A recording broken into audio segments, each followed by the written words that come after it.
नहीं, छठ के समय ही जो यहाँ के लोगों को इस बात का एहसास हुआ कि इस नदी के पास ही ऊपर में ही उन लोगों को दिख गया, और उसके बाद जो इसकी खबर आई है और ये समाचार आप लोगों ने इसको प्रकाशित भी किया और ये ऐतिहासिक भूमि पता चल गया। फिर यहाँ के माननीय विधायक ने भी हमको फ़ोन करके कहा, हमने कहा ये तो ऐतिहासिक जगह है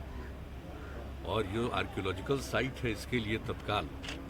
यहाँ के जो विशेषज्ञ हैं उनको भेजा जाएगा। सब लोग आए श्री विजय कुमार चौधरी जी के नेतृत्व में, और उन लोगों ने जो पूरी बात को यहाँ देखा,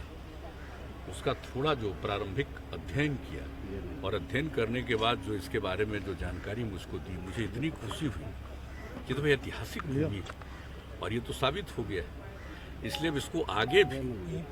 और ज़्यादा यहीं पर इसको ठीक ढंग से और देखना होगा और सारी बातों की जानकारी होगी, क्योंकि यहाँ के इलाके में लोगों को ये इस बात की जानकारी है कि यहाँ पर भगवान बुद्ध भी आए थे।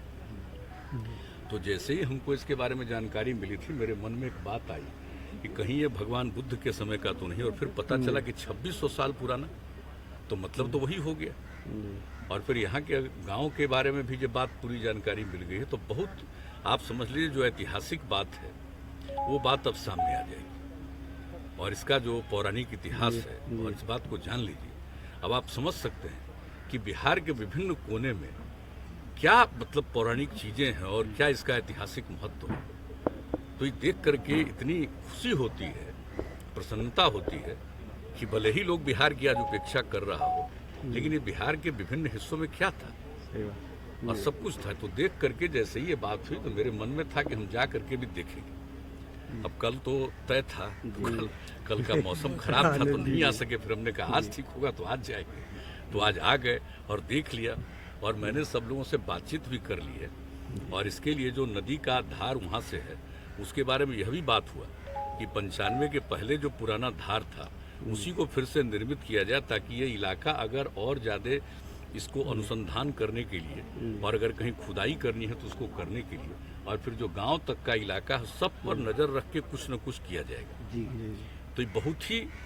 सब चीज़ों की जानकारी होगी, और ये कोई अपने राज्य के लिए नहीं, ये दुनिया भर के लिए बहुत बड़ी जानकारी मिलेगी। और इस तरह के स्थल में फिर तो पर्यटक आएंगे, लोग आएंगे, बहुत अच्छी जगह होगी। और मुझे खुशी है,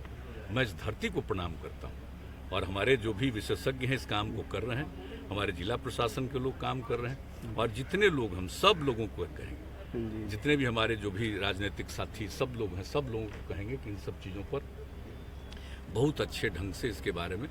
चर्चा करनी चाहिए, और जो लोगों के पुरानी बात जो है उसको और उजागर करना चाहिए। तो आज तुम आकर के देख लिए, मुझे बहुत अच्छा लगा है। और ऐसा मत समझिए कि और कुछ काम हम आगे भी नहीं आए। सर आर्कियोलॉजिकली अगर प्रूफ होता है तो सर क्या इसको मतलब आगे डेवलप किया जाएगा? बिल्कुल, ये तो हम आपको कह रहे हैं, इसीलिए ना हम जो कह रहे हैं कि वो तो चानन डैम पर तो हम कई बार आ चुके हैं, हमको मालूम नहीं है।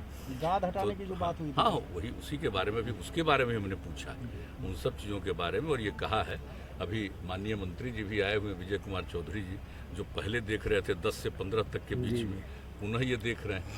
इसलिए ये भी आ गए हैं और देख लेंगे, और सब जगह वहाँ का भी जो काम है चानन डैम का वो तो होगा ही। लेकिन जो आप लोगों ने कहा ना कि आर्कियोलॉजी को ध्यान में रखते हुए अगर जहाँ कहीं भी खुदाई की बात होगी वो होगी, और इसलिए हमने कहा कि जो नदी है ना का धार जो इधर है, इसको अगर दूसरे तरफ जो पुराना सबसे ओरिजिनल धार है उसमें अगर डाइवर्ट किया जा सके तो फिर यहाँ पर उसकी खुदाई का अवसर बेहतर हो जाएगा। Thank you sir.